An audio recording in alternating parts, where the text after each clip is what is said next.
They came from across the Sahel and the wider continent to showcase their made in Africa crafts.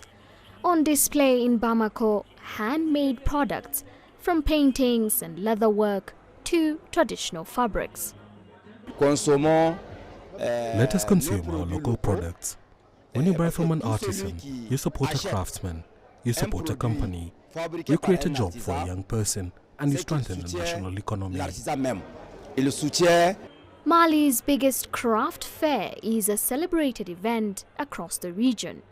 Over the years, it has connected hundreds of thousands of artisans directly with buyers.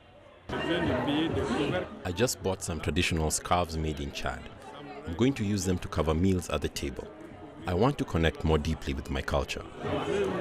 But the stalls at the 6th edition of the Mali International Fair remain quiet. Organizers had hoped to welcome more than 150,000 visitors this year. However, the customers never showed up. At this year's fair, things are not going as we expected. There are no customers. It's already noon and I haven't sold anything.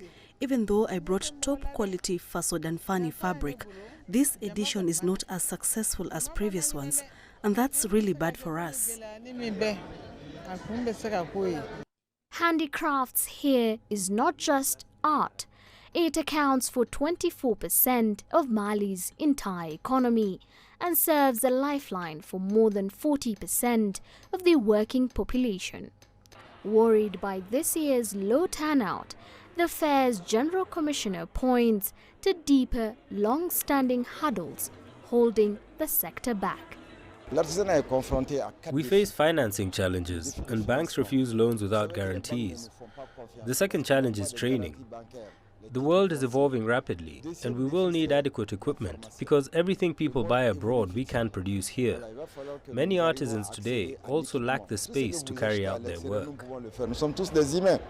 Back at the stalls, artisans are still optimistic. They hope that buyers will still show up and walk through the gates before the fair closes its doors. Najma Abdirizak, CGTN.